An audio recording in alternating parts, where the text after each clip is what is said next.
What's going on, guys? Welcome back into the film room. I'm your host, Erik Turner. This is our first audio type show. We're going to be, presenting things a little different. We have a special guest tonight that we're going to get to in a second. And I want to start off by introducing my co-host, Anthony Prohaska from Disguise Coverage. What's going on, Ant?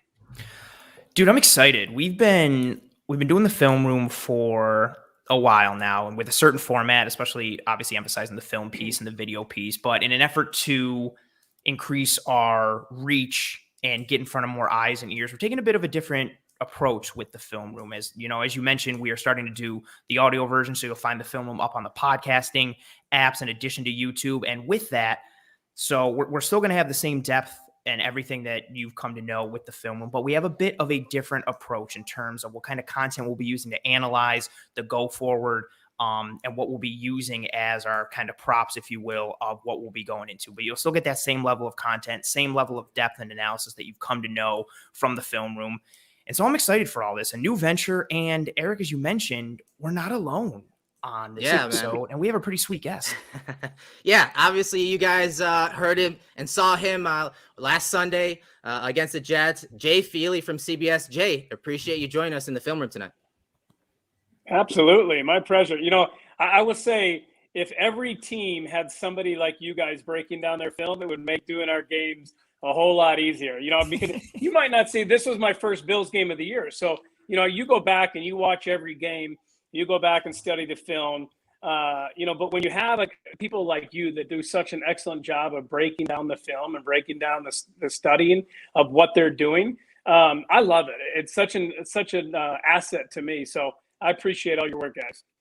Jay, it kind of reminds me, like a few years ago, you did a Giants game. It's one of the first games that I was like, holy cow, Jay is really good at his job. He's really good at this. He obviously does his film study. I think it was a Giants game, and you really had the temperature of Billsmafia. At that time, a lot of fans were down on Trey White, saying he was giving up a lot of passes.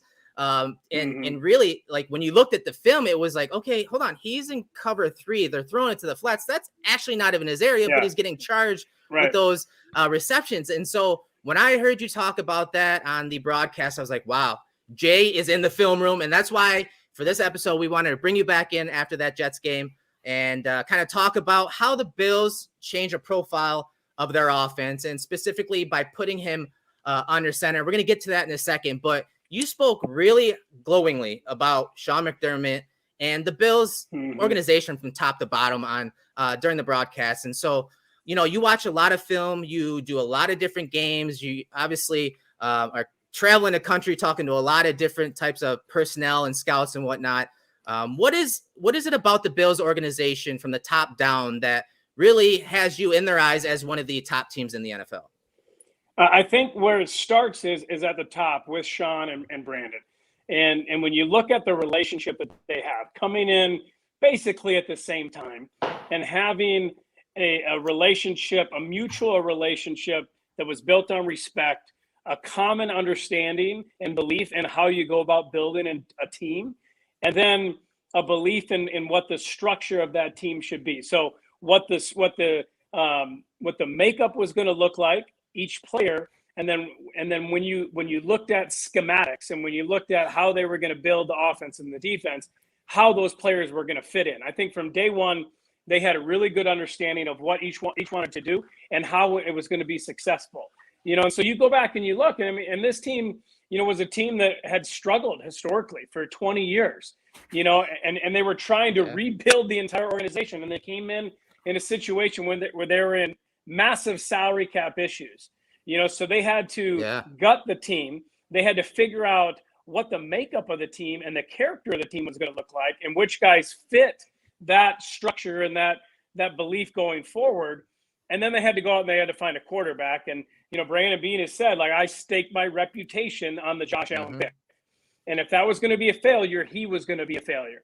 And so, and the second thing I think they did really well was they had, and I talked about it just a little bit, they have humility in that organization, and Sean has intellectual curiosity. Like, if he can find somewhere that he can learn something that's going to help him be a better coach, he'll do it. And not a lot of head coaches will do that. A lot of head coaches, when they get into those meetings, they want to tell you why they're so great.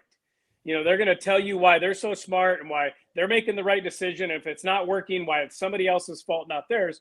Where I've seen Sean in a number of different situations sit down. Like I started to tell the story about Tony Romo. Like it was Tony's first production meeting with Sean McDermott. He was just off the field as a quarterback, first year in the booth.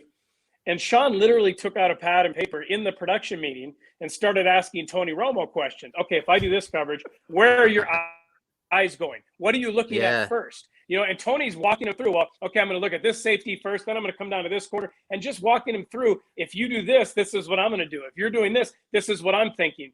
And Sean's taking notes, and I'm sitting there watching it going, I think that's the sign of a great coach, because he knows I have the ability to learn something here. Now, listen, I did games with Tony every week. There was only one coach who took out a notepad and tried to get as much knowledge as they could from Tony Romo.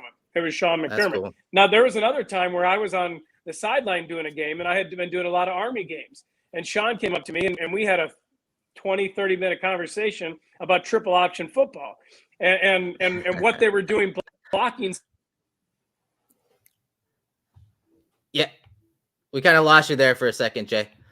That doesn't really surprise us, really, Jay. He's that type of detailed, guy from top down. Like you said, if he doesn't know about something, he's going to do everything he can to kind of find out and get you the answer. And he's very detailed. I think that's like what we've come to know immediately from Sean McDermott and Brandon Beane and the organization. You see it, it's their fingerprint on the coaching staff, right? I'll say one more thing. One of the things that they did that was, I think, showed a lot of foresight and some humility, and has paid big dividends, is they weren't scared of Josh Allen going to work with Jordan Palmer. And they have facilitated that and incorporated a lot of those teaching aspects that Josh and Jordan have worked on every year. And it's been a 4-year process with them of Josh continuing to go out to Jordan in the offseason. Now, Brian Daboll could have said, like, no, you're not going to somebody else. That's why we have quarterback coaches. You're going to stay within the organization. You're not going to some other guru. Instead, they had this approach that, like, if it's going to help them get better, great, go work with him. Let's take what he's teaching you and what you guys are seeing on film and trying to become a rotational passer. Let's incorporate that into what we're trying to do and what we're looking for. And I think, that's paid huge dividends for Josh, obviously going, from one of the least accurate quarterbacks to a quarterback who's almost at 70%. Jay, we had an outline of what we want to go through and break down, but you started to speak on so many things, and I just had a follow-up question for you. We obviously here in the film room, we like to break down film and plays and everything and kind of the quantifiable and break down what you see on tape. But a lot of what you spoke about in terms of the Bills being true Super Bowl contenders was that kind of off the field stuff. And it's been talked about so much with the Bills and the culture and the locker room and so on and so forth. And you mentioned it, how all the years before, just the teams not making the playoffs. And it was kind of obvious that they didn't have quality people steering the ship, whether on the field, off the field, that organizational depth. How, especially in today's NFL, where players are different, they've grown up different with the camps they attend and how much they train, social media, the heaps of praise that they get in high school and the access to all these guys. How important is that culture piece, that non-quantifiable piece that stems from your coach and your GM? How important is that to build your team from an off the field setting just as much as an on field? I think if you want to be a championship team, and they've talked over the last 2 years about having championship expectations on this Bills team. If you want to be a championship team, you have to have player-led leadership in your locker rooms. You have to have accountability that doesn't just come from the coaches, that it comes from those individuals in that locker room. There's no question in my mind that that's what the Bills have now. And even last week after the Jacksonville game, and as poorly as they played, and that's probably the biggest surprise of any game all year to me, was that Jacksonville team that I think is devoid of talent was able to beat this Bills team. But they took it the right way. There was, a lot of accountability, not yelling. When we talked to Emmanuel Sanders, he said this team, the players talk more than any team he's ever been on. And he's been on 2 Super Bowl teams. He's been with Peyton Manning. He was with the Pittsburgh Steelers. And he said their players talk more than he said. And I thought this was really interesting. he said that Sean McDermott gives the players a voice. A coach can either foster that or he can nip it in the bud and not allow it to happen. Right. Sean gives them the voice, but they've got the right kind of guys there that are willing to stand up, that are willing to take ownership, that are willing to hold each other accountable. That's why at the beginning of the game, when I said I had complete confidence in this Bills team, it's because of that. Because they have the talent, but they have the right kind of players that will hold each other accountable, that will have the humility to keep looking for answers. When you have a quarterback in Josh Allen, who every offseason goes back and says, okay, where are my deficiencies and how do I negate those deficiencies and get better? That leads you to championships, and I think they have a lot of those types of players, especially, you look at the defensive side of the ball, and they've done such a great job of building and then looking at where your deficiencies are, like this year. Okay, you know what? We need to go out. We need to get pass rushers because we have to be able to get pressure without blitzing. Okay, that's what we're going to do. And they've done a much better job of getting pressure this year. Yeah, let's jump to the offensive side of the ball real quick. Let's take a look at, we heard McDermott in his post-game presser talk about he liked how Dable called the game and how they changed the profile of the offense. And specifically, it's something you noticed pretty early in this game, in that first quarter. They put Josh Allen under center a bunch. Yeah. Obviously, for the majority of the season, they've been a shotgun team, a spread-like team. Well, this was pretty different. It was drastically different in this game. I mean, he had 31 dropbacks, and 15 of those were from under center. We saw a lot of play action. So can you kind of talk about— A lot more play action than all year. Yeah. Why is that important for Josh Allen to function under center and play action from under center? Well, it's a deep answer if you want to get into everything, but we want to. Yeah, we do. Yeah. First of all, I thought they run the ball more than they did, but getting under center gave them the illusion of running the ball, and they were able to then use play action. Because they were using play action, a couple of things. They used a lot more motion than they had throughout the season as well. I mean, this is a team that was over 70% shotgun, and now you're getting under center. So when you're using motion, you're giving Josh pre-snap indicators. You guys know that. And allowing him to understand what the defense is doing pre-snap, which is just going to help him be a lot more deliberative when he gets to his drop. He was able then to use play action, to freeze those linebackers and to try to make sure that they were creating the separation that they wanted, and it helps the offensive line, because the defenders have to respect the play action and have to respect the run, even if they're not getting run. And so it slowed up a defensive line that the Jets likes to penetrate. They're a penetrating defensive line. They like to get into the backfield. And so I think getting under center really helped them. It'll be more difficult for them when they go up against teams like, any of these teams that are running the Vic Fangio defense with the two high shells that has given this offense trouble. It's hard to go play action against those teams because of the post-snap movement. When you turn your head and you're delivering the ball and you're not looking at that defense, and then you snap it back around and it's a new picture, right? Yeah, exactly. Yeah. Now you have to try to recognize. So I think the Jets were the perfect team to do it against. I asked them in our meeting, like, are you going to use cover two? This team has struggled against cover two. You look at the Pittsburgh game, you look at the Kansas City game last year, you look at the Jacksonville game. Jacksonville was not a cover two team.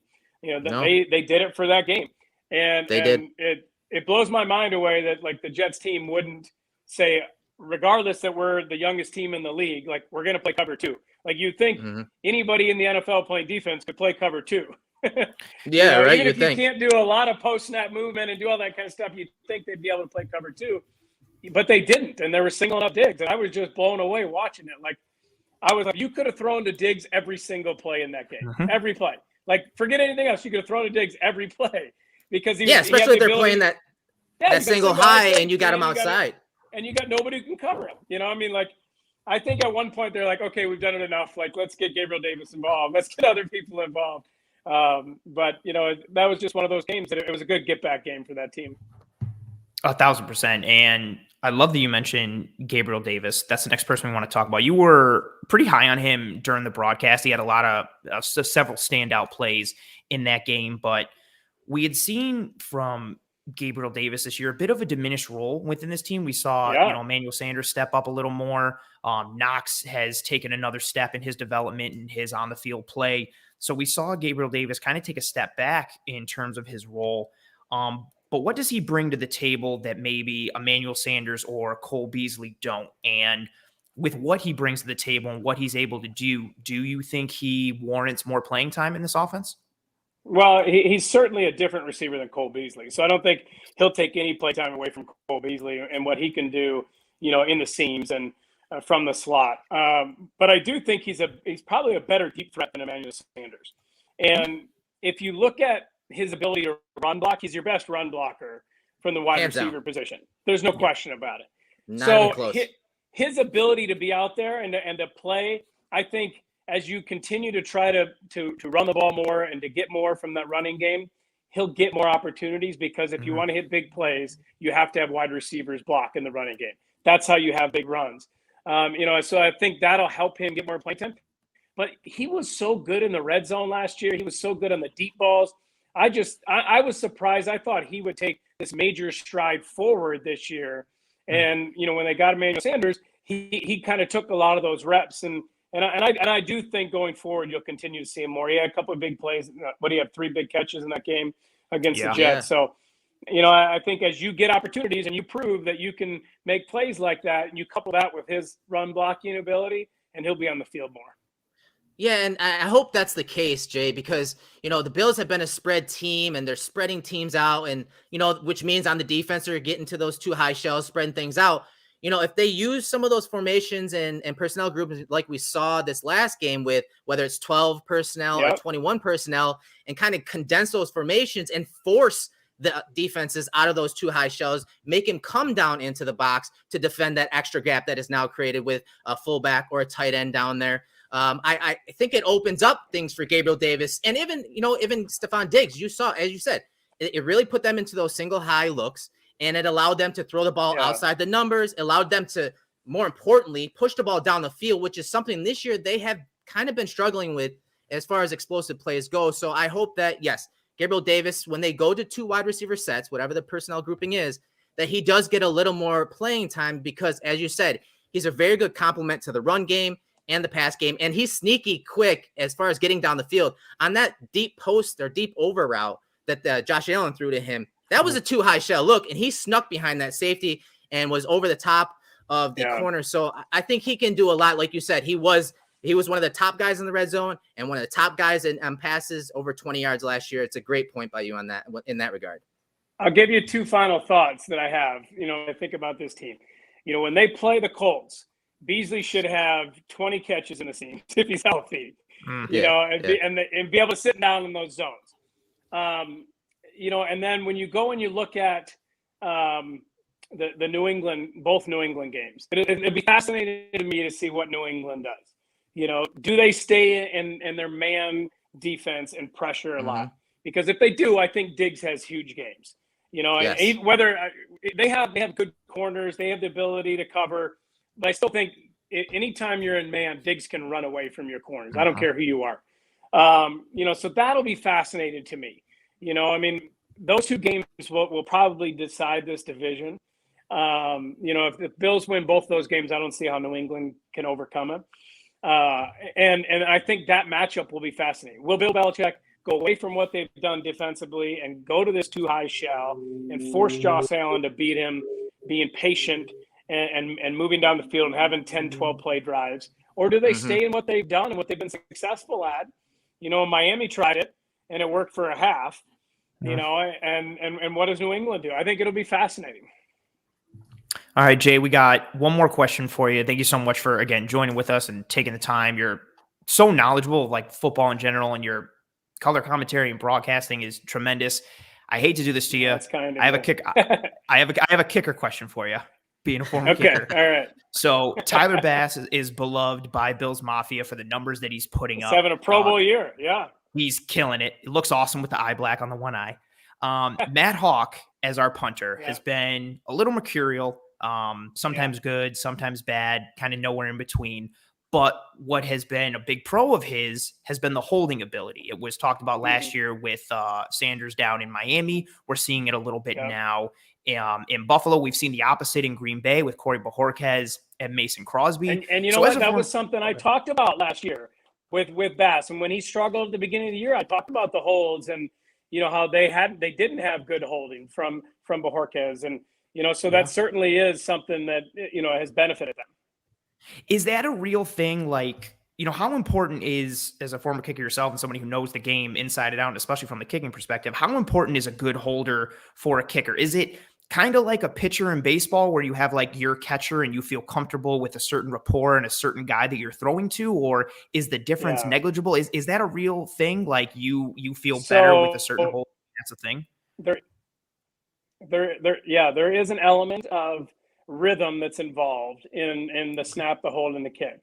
And when you change it, it certainly can have a negative impact, you know, because if you're not in that same rhythm, it makes it harder to be consistent. A bad holder could make me miss every kick and no one would know it.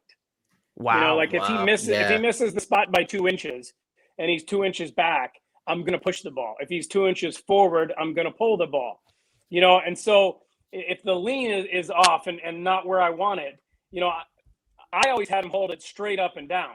And then I would adjust based on the wind and what things we're doing. But I want to just put it straight up and down so that I know it's consistent so that I can adjust it. Some guys have have a holder hold it on like a little bit of an angle. Well, if that angle is an inch or so different, then the ball is going to go different ways based on where you miss that angle. You know, so you may watch it and it may look, and an analyst may watch it and they don't see anything at all. And yet that holder is making you miss the kicks. And, that's crazy. And one of the things that's different when I talk to, I'll help coach holders both in high school and college. And if they're not catching the ball at the exact same spot each time, the laces are going to be different. And that doesn't allow your snapper to do his job. Like if sometimes I reach out to grab the ball, now that ball is like a half to a quarter different. If I let it come into my body, now it's rotated an extra quarter different. And now you're getting those laces back at 6 o'clock, 5 o'clock, which are really hard to turn. But if I'm if my hand, and you can use your elbow, you put it in basically in your knee like this, and I use that as a guide, and I'm catching in the same spot every time, then now that snapper can adjust and make sure the laces are right every time. So, which then allows you to get it and put it down, and then allows your kicker to see it and the laces to be at 12 o'clock, which lets you be more confident through the ball. So if you go look at Justin Tucker, you know, and I showed this on one of the Baltimore games that I did, and we showed, you know, a close-up of their snaps, and their operation is so good, right? Their holder is excellent. Their snapper, Morgan Cox, was excellent forever. And what they did was they were so good, and they allowed Justin Tucker to be his best, which, you know, is the best of all time. But if they weren't as good with their operation, he wouldn't be as confident and he wouldn't be as good as he is. And so, you know, it all kind of works together. Wow, that you just schooled us on that. And obviously now Anthony and I are going to have to go do some homework. And it's obviously an area that is not being covered across the NFL. So now we may have to branch out to that, Jay. I appreciate that knowledge and wisdom you just dropped on that. The Billsmafia is doing awesome. So I hope he continues to kick really well. Thank God. Thank goodness. Jay, we appreciate you joining us in the film room. Hopefully we can do this again sometime, actually maybe get into some film. I know you're a busy man. We appreciate you joining us. Let us know where we can find you on social media and what game you're calling this week so that we can all tune in. Twitter, just said Twitter at Jay Feely, and I am off this weekend, so I'll be golfing all weekend, which is nice. Oh, nice! I was saying you're rocking the polo. You look like you're ready to go right now. Like clubs. I was on the golf course today. Yes, exactly. I had a meeting, but I just came off the golf course. That's right. We're dealing with snow. You're on the golf course. God bless you. Well, that's why I live in Arizona. Exactly. There you go. All right, guys. Jay, thanks for joining us, brother. You take care. Bye, Jay. Awesome guy, man. He is. Wow. He dropped some knowledge there, huh? Man, tremendous. We had talked about it offline about, you know, questions we were going to ask him, what we were going to do. And I didn't want to because he's moved up the ranks and now he's on the broadcast. He's not just a sideline reporter or just like a niche guy. And he knows the game so well. But I wanted to get that kicker question in, especially with Good how one. relevant, it was to Bass and Hawk and everything. Just, dude, what an answer. Every answer he gave was fantastic. But what a great choice of guest by you to lead off this kind of new direction of the film room. Yeah, he's a guy that I kind of go back and forth with in DMs, especially when the Bills are on his schedule, and so it was nice to actually get him in here. But like I said, I want to bring him back and actually get into some film with him sometime and some X's and O's. But let's talk about, again, the profile change of the Bills offense. Let's kind of get into the nitty gritty of this, Anthony. Let's talk about basically, we kind of touched upon putting Josh under center and how that helps him. And, you heard Jay kind of talk about that. And I like it. And I'm not saying they should go to it as much as they did in this game, but I like it from the perspective of, it gives him rhythm. So when he's taking those 5-step drops, he knows he hits the top of the drop. He's got to hitch up, move on to the second read. And if that guy's not there, hitch up, check it down. I like the rhythm that, putting him under center really adds to the offense, especially, like I said, for the longest time from last year and even this year, he's in gun. And a majority of those snaps when he's in shotgun are 0 1-step drops. They don't like to move him all that often because they want him to stay focused and in his reads and progressions. So a lot of times, defensive linemen are basically teeing off on him. They know exactly where he's setting up in the pocket. And that's something that, Jim Schwartz, coach, I don't know where he's at right now, but he is a defensive coordinator, head coach. He is a guy that would chart opposing quarterbacks spots in the pocket. This is something that teams do. So if you're a 0 1-step guy who's in the shotgun 4.5, 5 yards deep, and you're only taking a snap and standing there, the defensive line knows where you're setting up. They don't have to process anything. So that's why I love this game, is because they put him under center. He was using different depths of drops. He was using play action. They were doing half rolls. They were doing quarter rolls. They did a little everything. And so talk about what were your thoughts on, Josh under center and how much play action they used. I loved it.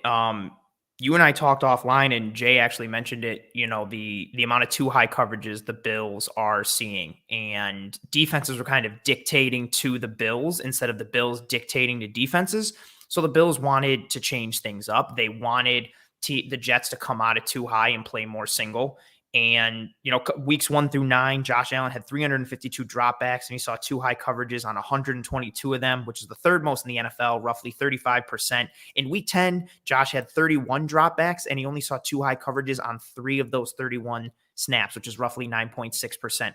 The Bills, through their personnel and through their formations, especially with getting Josh under center, going a little heavier with either 2 tight ends or 2 running backs or Ryan Bates as the extra blocker, they were able to dictate to the Jets and make the Jets have to honor that, like Jay mentioned, and have them be like, well, if they're in 12 or they're in 21 or they're in a heavy package, look, there's an extra lineman. We gotta bring a safety down, right? And we can only have a single high look. The Bills dictated to the Jets on Sunday, and it all started with those personnel groupings and getting Josh under center and going with play action. And everything you said was spot on. Josh is a rhythm thrower at times. How much did we talk about last year when he was crushing it on that deep ball? He was almost kind of doing that like little mini pump fake. And people were saying like, oh, it's kind of, maybe he's doing it to reset himself a bit and get into rhythm. And it seemed like every time he was crushing a long deep ball, he was doing that little mini pump and that shoulder turn. So it's good to get any quarterback in rhythm, especially Josh. And I also love what you mentioned from the defensive line being able to tee off. When you're in spread and you're in gun with your offensive line, you have a very limited amount of protections that your offensive line can run. So it's easier for a defensive line to either anticipate what's coming and couple that with where the quarterback's drop is going to be. When you're under center, there's more drop potential, there's more play potential, there's more misdirection potential. You can go in a lot of different ways and go across a lot of different avenues. And so I thought the Bills coming into this game with that game plan allowed them to dictate the game to the Jets and take advantage of what they wanted to take advantage of.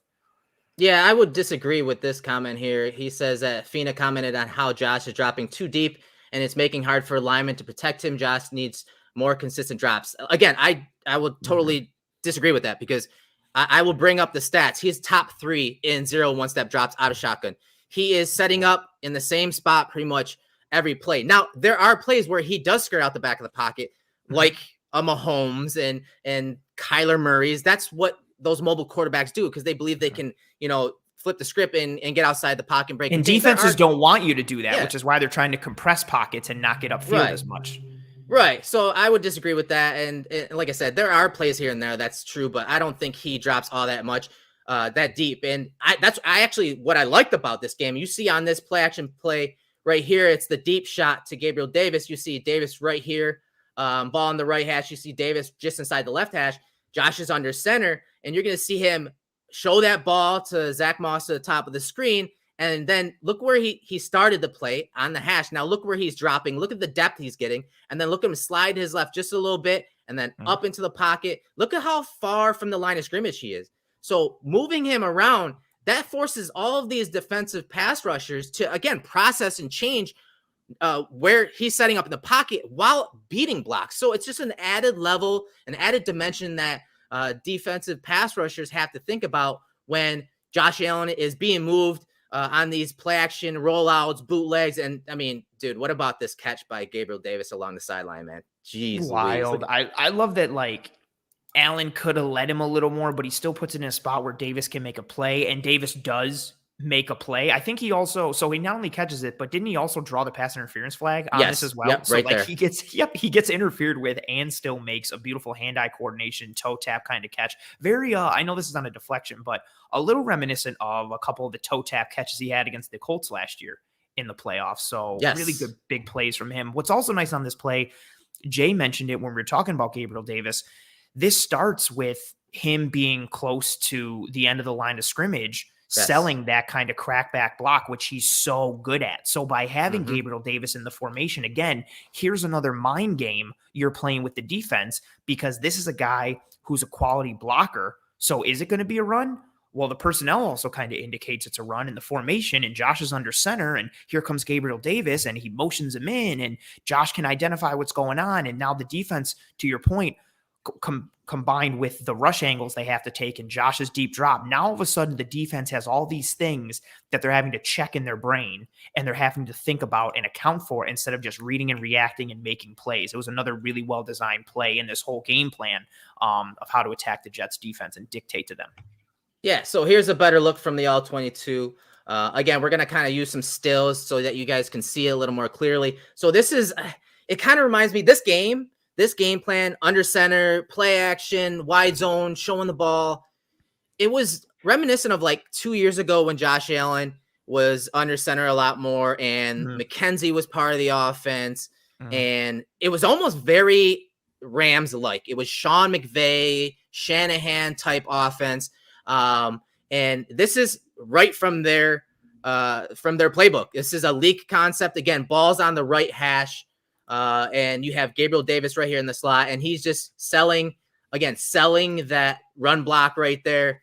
Josh is showing the ball, and then you're going to see Davis then kind of leak out up the seam, up the numbers. And, again, look at the pocket. Look at where the line of scrimmage was right here. Look where Josh is. That just gives him good vision down the field. And yeah, again, the pass was a little off, but nonetheless, it was still a really nice play. And, all of this is possible because of what? Because, again, the personnel. But then look at this. Look at this.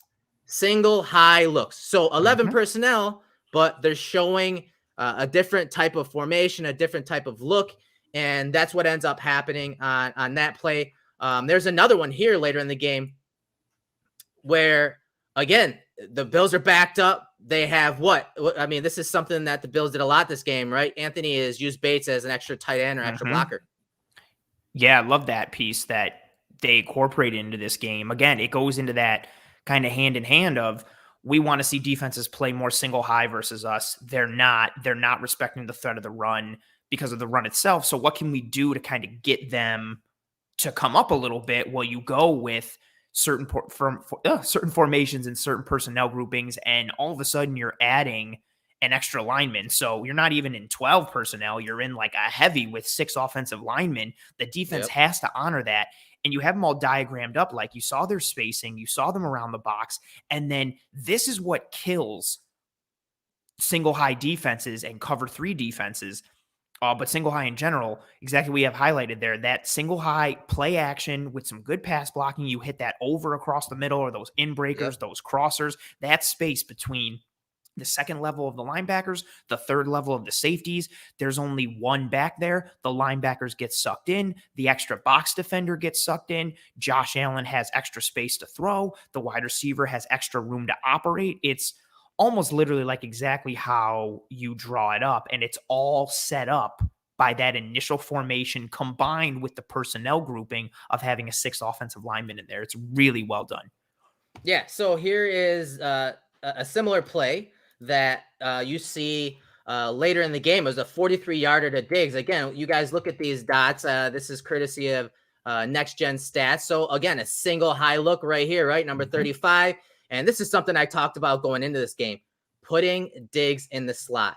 This is, it just allows him. This is a slot-based offense. That's why Cole Beasley has eaten in this offense. This has always been a slot-based offense. So putting Diggs there, again, look at the personnel. You have Knox and you have Sweeney. So you got 12 personnel, trip set with the ball in the left hash. The trip set is to the field. And again, you're getting Diggs one-on-one basically with a safety, and he turns that guy around. And Josh Allen, again, look at the formation. This is from shotgun, but look at the movement, play action, but then look where the mesh is happening at, and then look where he is on the left hash and how he's half rolling to the right, gets to the middle of the field. Now look at his vision. Look at this. Clear vision, perfect window all the way down the field. Diggs turns around the safety, and then you see a strike from Josh Allen, all because of a single high look. This corner didn't get to his deep third, and Josh with his big arm, movement in the pocket, getting him out into some space so he can see the field better. And then, of course, you get to see the arm talent down the field to Stephon Diggs on a big play, 43 yards. Beautiful throw. I mentioned this to you earlier offline. I love the dots. I love watching these plays. I find them so soothing. Like, I just really, really enjoy it. And also everything you said was spot on. And also look at what point of the game this is at. It's 38-10. You're late in the game. The Bills have been running the ball and running play action consistently. So here's another formation combined with the play action, and the defense is like, well, they have been running it, or, well, they've been going play action. Maybe they're going to run it here again. And they come up just enough. You see the commitment from the corner, the linebacker. They aren't able to get into their proper depth for their drops. It opens up that passing lane directly down the runway to hit Stephon Diggs. And then you get Diggs basically in kind of like a one-on-one scenario with a single safety. And I don't know if any single safety is going to man coverage Diggs like one-on-one, let alone when he's selling like that. So it's a really great job all around of the formation, personnel dictating, combined with, like you mentioned, that little change of putting Stephon Diggs in the slot, adding a little wrinkle and taking advantage of a defense based on their personnel and their alignment, all created off of what the Bills are doing to create that moment. Yeah, and this is a good, single high beater. You got the dig by Sweeney, and then, of course, that Dino post from the slot and Diggs, and he does turn around this safety. But, I mean, this guy really should probably be going deep here, but he's being occupied by Tommy Sweeney. Why? It's just not. It's not smart. It's not smart on that corner's behalf, and it allows again Diggs to get deep. And I mean, this corner, he literally gets turned around here, rightfully so. It's a lot of green for Stephon Diggs, and obviously you see Josh hit him here. So again, moving the pocket. I like how they kept Knox in just for a second right here to hold the edge rusher. Again, changing the spot in the pocket. So this rusher doesn't know if Josh Allen's going to boot it out here. I mean, that pass rusher doesn't know what he should be doing here. And eventually Knox lets him go and becomes a check down. So now he's done processing as a pass rusher. Now he has to attack Josh. But I mean, this allowed Diggs to get, 20, 30 yards downfield already. And just a big throw from Josh to Diggs there. And I really liked how they moved the pocket in this game. And it's just something I hope that we continue to see from Brian Daboll and the Bills offense here. So, we talked about some of those single high looks, whether it was under center or gun, and how they were, it opened up explosive plays down the field. But I want to talk about now how it opened up the running game. So what were your thoughts on the Bills' approach? Because going into the game, it was, hey, they're going to run the ball. They're going to establish a run. Everyone's worried, but I mean, as you saw in the first quarter, that wasn't the case. No, the Bills, they had a really nice run from Singletary on the first drive. Credit to Singletary for being one-on-one and making a guy miss, but they had a right in that first 5-play touchdown drive to open the game on their first possession.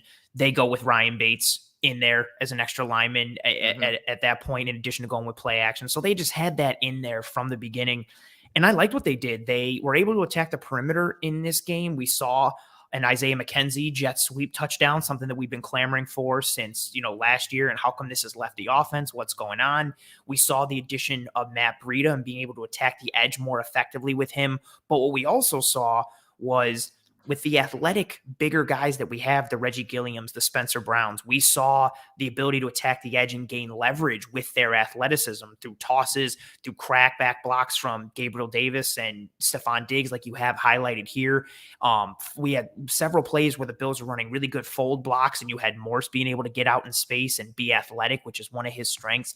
I like their game plan in this game, again, was very smart, and it seemed more of, okay, let's take advantage of the strengths of our personnel. And again, I keep saying it, I can't believe how much we're talking about, like, a key to this Bills team this year being the return of Spencer Brown. Yeah. He really opened up a lot with his athleticism, and coupled with what Gilliam's able to do, they were really able to gain leverage a lot on the Jets in this game.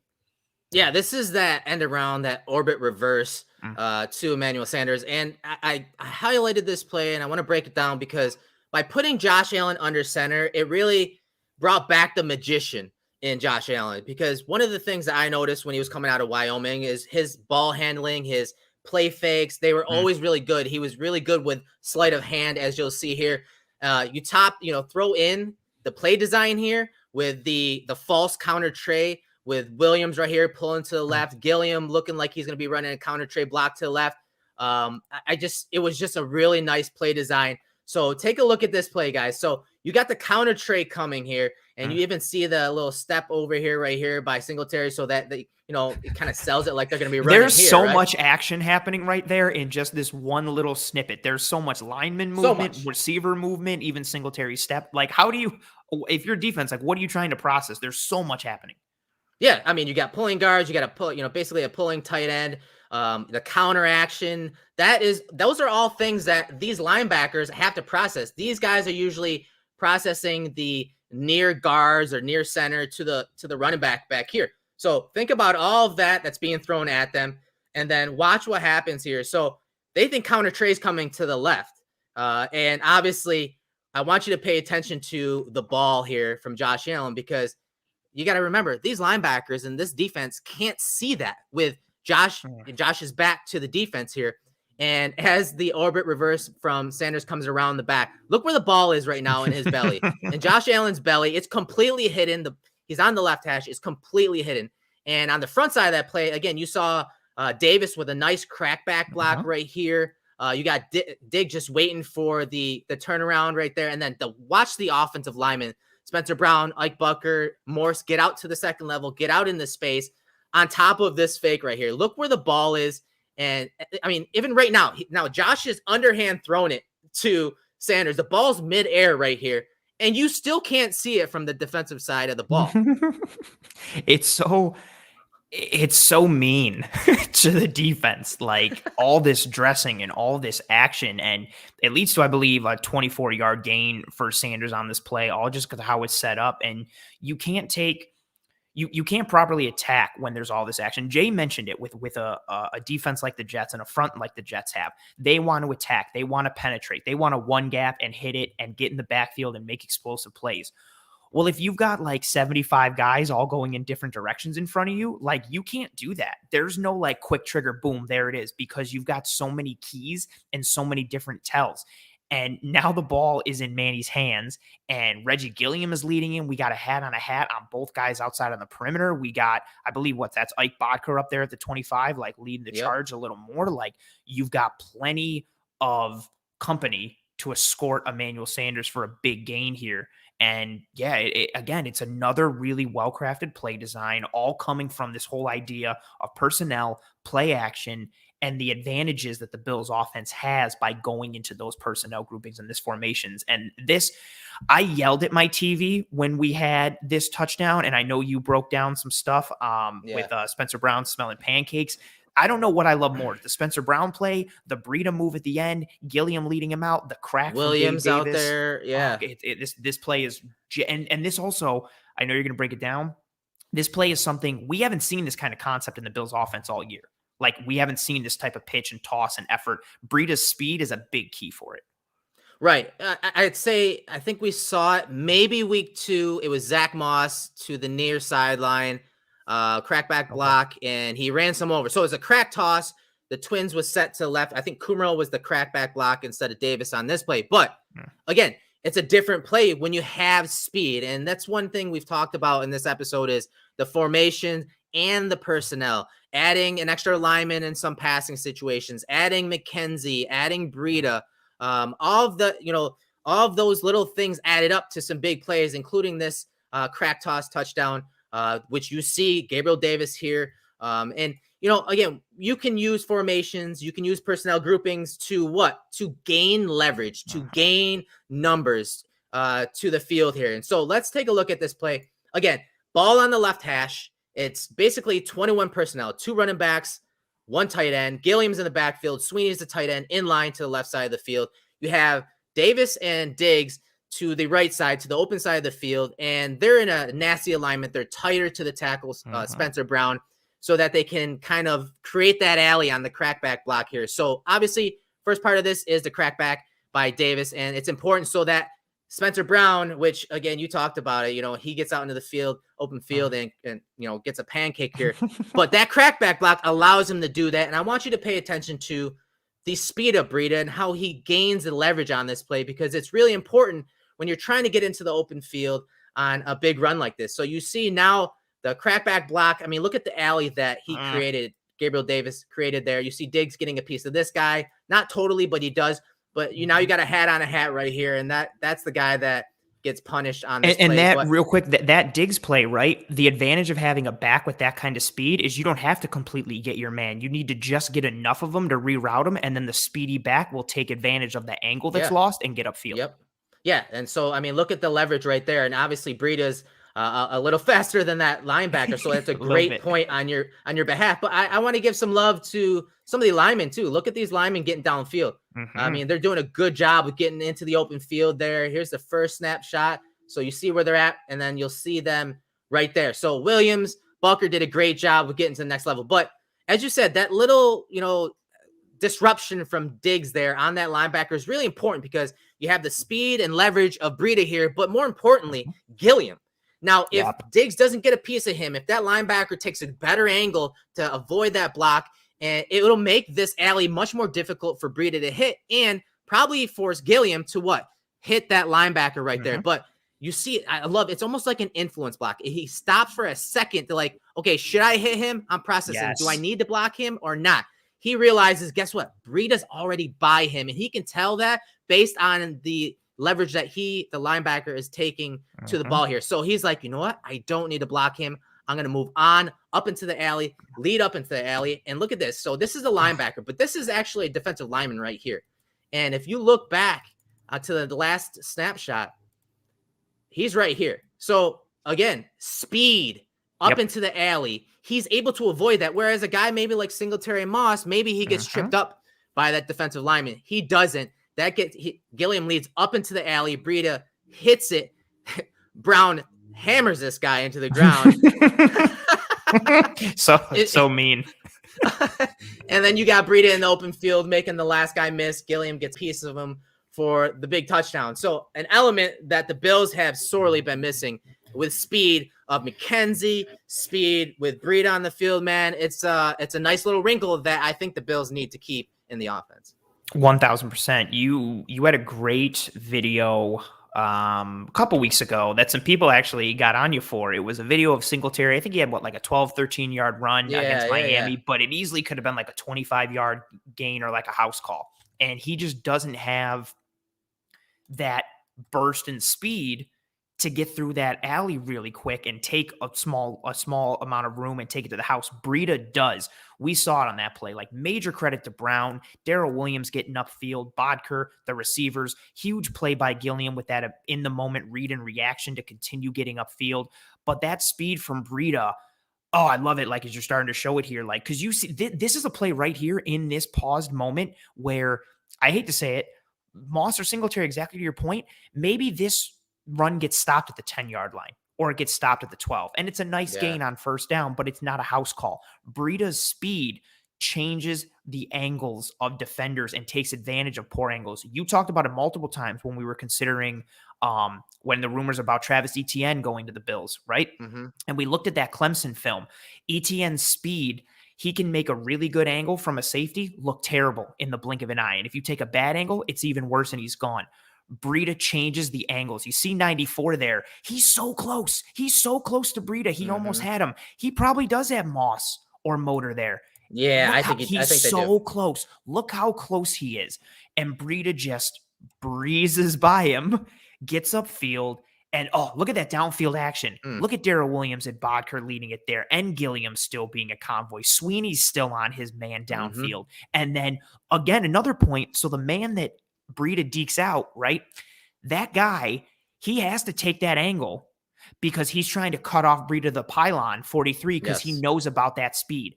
And Breida uses it to his advantage, puts his foot in the ground and cuts back easily and gets into the end zone untouched. Again, speed is not everything for a running back. A really fast running back doesn't mean they're going to be a great running back, but it's a nice, helpful element, especially when you have a kind of middling offensive line. If you can get to the hole faster, get through the hole faster, and take advantage of poor angles from the defense and or make good angles have to be perfect, that's a huge thing for the Bills. And there was just, that was on display there in addition to just so many pieces.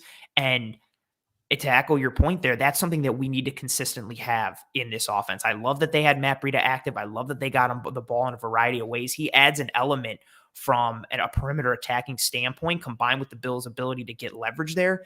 That's huge. And if we can incorporate that more, like those condensed formations, the Rams do it all the time. Poor Robert Woods got hurt, but Woods and Kupp, they will condense down and be right outside the tackles or the tight ends, and they will crack or they will one-on-one block linebackers or safeties in the box, whoever. And the Rams will take advantage with their tosses and their wide zone. That's a proven formula if you've got receivers who are able to block and willing to block. So huge shout out there to Gabriel Davis and Stephon Diggs too. Yeah, I like I said, I think is definitely an element that you saw how changing the profile of the offense, adding guys with speed, coupled with changing formations and using different leverages to gain different formations to gain leverage. And maybe your offensive line is not that good at blocking. Well, don't just rely on light boxes now. You know, there are ways to flank defenses, and more times than not, it's with guys like Breida with speed. It's guys like Isaiah McKenzie that can get to the edge, whereas a Singletary and Moss maybe don't.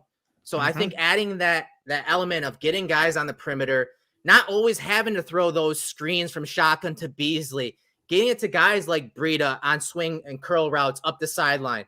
You know, there are different ways to attack, and I think we saw that in this game, and that's why I was so excited to break this film down and talk about it, because seeing this offense from Brian Daboll, this iteration, it gets me excited because you see the different things that just by putting Josh Allen under center and using a array of personnel groupings, the offense and how it could add a different layer and really make things more difficult for defenses, more things to prepare for when you have those type of personnel groupings too. That's the other thing. Oh, it's huge. And I hate to work it in there, but, we talk about disguise coverage on defense. And we talk about how helpful that is and why Jordan Poyer and Micah Hyde are so helpful to the Bills defense because of that fact.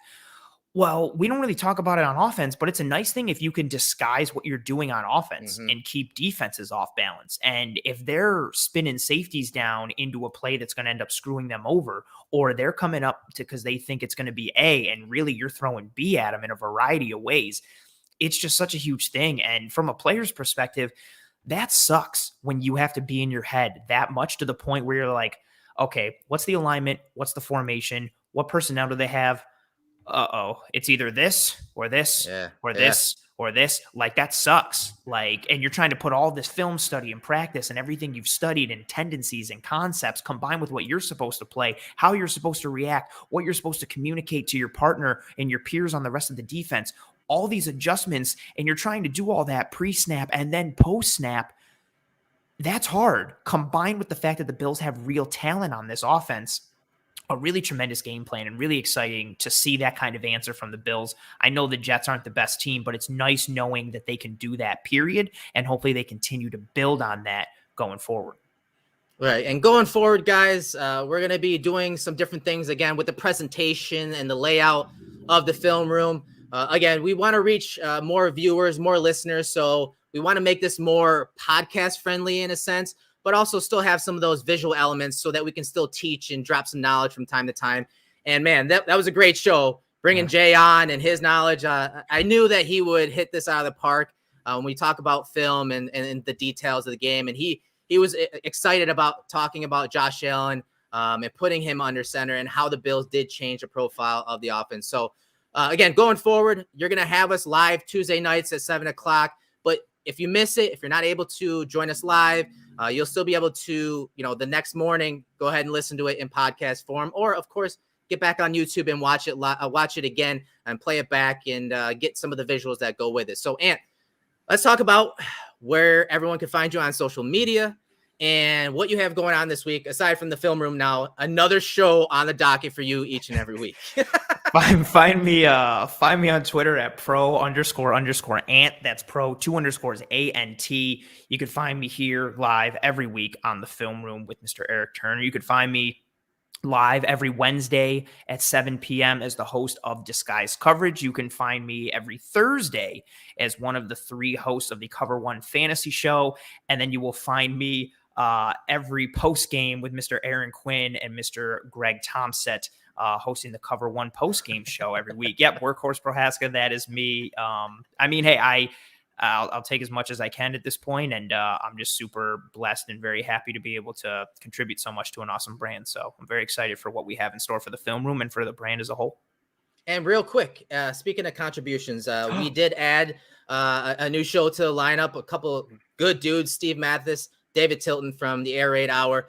They joined our team this week, and we're super excited about them. For you guys, for the fans, for the viewers, because they're going to be bringing some good stuff to the network, specifically pregame show, man, which is something that we've all wanted to do, but it's just hard with how much we have on our plate during the week as it is. So the Air Raid's going to have a pregame show every week, and their first show on the network will be this coming weekend. And then, of course, Monday night is their reaction show at 9 p.m. So, again, they are new to the network. You'll be able to find their podcast and their videos here on our network, on the YouTube channel, and then all podcast platforms and in our network channel, too. If you go to Apple Podcasts, we have a Cover One Network channel. If you subscribe to that and download that, any content that drops on the network will funnel right to that. So you could get all of the shows and really keep your whole day busy and listening to podcasts. So we have a lot of content coming with you guys. I hope you guys enjoyed this film room.